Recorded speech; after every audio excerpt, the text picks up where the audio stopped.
Hey guys, Professor Fat Shady here once again. This time I've been asked by somebody called, I'm just checking my list here, Jack Lawrence. Actually wanted me to talk about Eco Park, and in particular this Darksider challenge. So I've jumped on over to the PS4, which I haven't played for a little while now. Thank you, by the way, for all the friends requests. I had a stack to accept when I jumped on just now. But he wanted me to talk about this Darksider, and it says stay up late and complete Eco Park's Darkside. Let's go ahead and do this now. Now, as you can see, I haven't done it on the PS4 yet, and this is the reason why I jumped onto this console and the stack of challenges. Actually, by the way, before we get started, this evening's brought to you tonight by my little red links. I don't know what you guys refer to these as. Many Aussies will know them as stubby holders. Anyone elsewhere, I don't know, we call them drink coolers. You probably got some really boring name for them. And while I'm showing off some stuff, sorry, I digress for just a second. I have to show this. Little Trials Fusion stickers, thanks to Ubisoft Australia. A bunch of people want these things, so if I can have a chat to the dudes and get some more, I'll try and organize something for them. And just because I'm showing off my cool Trials stuff and bragging or whatever, I ended up paying for this out of my own pocket. My little, if I can get the camera to focus on this, little GoPro, but come on, focus.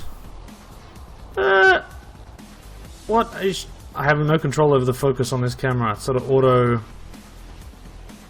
Seriously. Anyway.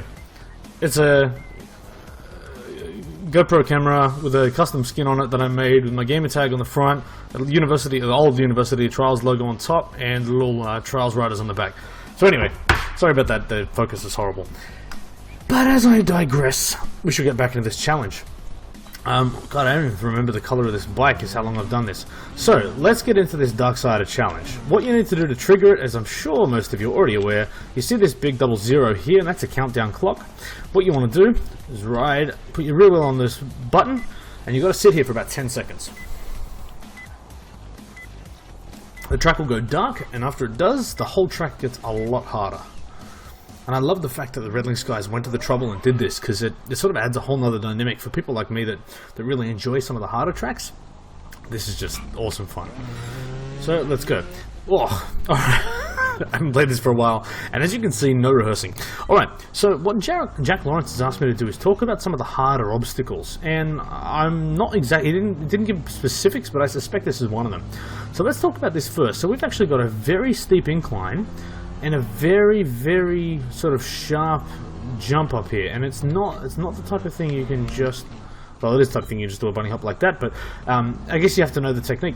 One of the hardest things here is that I suspect what people will try and do is hit this like a, I guess you try and approach it like a regular bunny hop.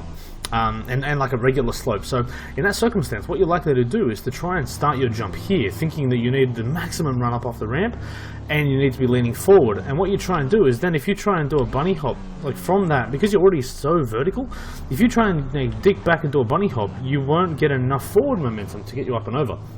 What you actually need to do is start the jump much lower down the ramp, start from a seated position, and start your bunny hop. So it's rather than, I guess, being a bunny hop. In some of my previous videos, I talk about a bunny hop where you build the pressure up in the springs and then release it.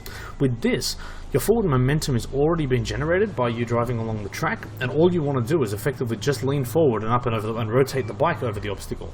You'll see what I mean here. So you'll start from a seated position, accelerate, and then from about, what is it? From about, let me just see, from about here.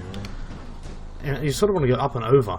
So start seated, get your front wheel to, I guess that first sort of bend in the wall or whatever we want to call this here, and then just lean forward. And you know, accelerate pretty hard, and you should be up there. There you go, and that'll flick you over. The other alternative, and I'm just realizing as I'm talking this through, it probably is worthwhile starting from a neutral position, and maybe just doing a little sort of, yeah, sit yourself down in the seat and then over. As I said though, the key thing here is to just make sure you start the bunny hop from a lot further down the ramp than I guess you would otherwise do. And yeah, you should get over that with no problems. Says the bloke who can't.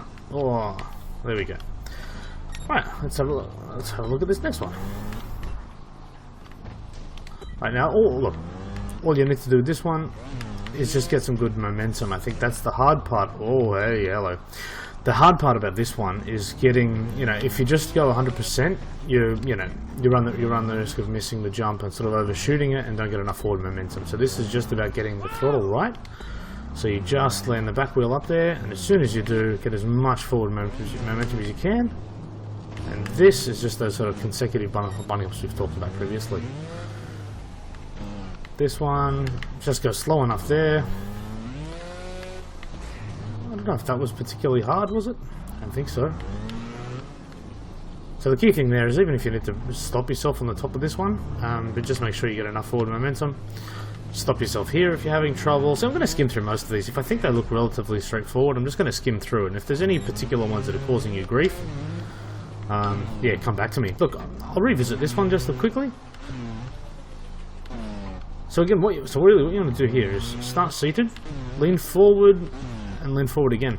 This is a technique that maybe, look, I'll briefly touch on here, and I probably want to make a separate video to talk about this. But it's landing, it's this technique here where you're landing and trying to steady yourself on an uphill slope. If you don't know this technique and you're trying to go through your extreme tracks, you're going to have some trouble.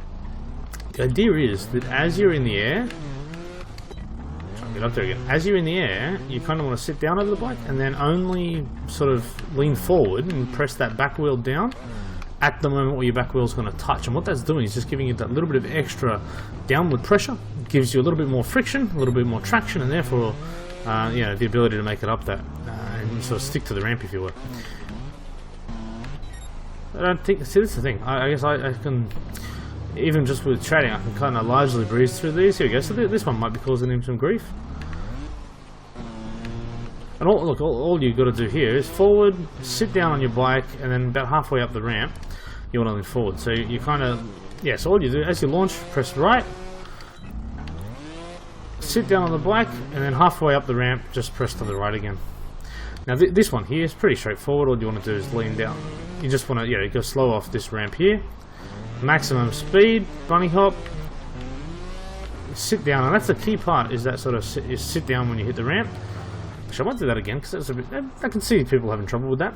The main thing is you want to do is sit down on the bike as you hit the ramp, and then as you start accelerating, to press hard to the right. So you land seated over the bike, and then as your body naturally, I guess normally what you do is you sort of bounce back off the ramp and lose the traction on your front wheel.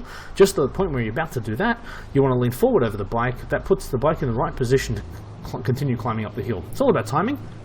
If you watch this again, you'll see what I mean. Nice big run up. Alright. Bunny hop off there. You got to steady yourself here, not a big deal. But sit down and then flick forward. Steady yourself again. And then just slowly over that ramp. Alright, now that's another one that I suspect he's having trouble with. Alright, so you really need to start leaning forward here, because you want to. Oh, maybe not. No. Okay, let me just figure this out myself firstly. Okay. Alright, so you really need to do a bunny hop off there. Get that rear wheel to hit first, and then launch yourself over like that. I'll do it again.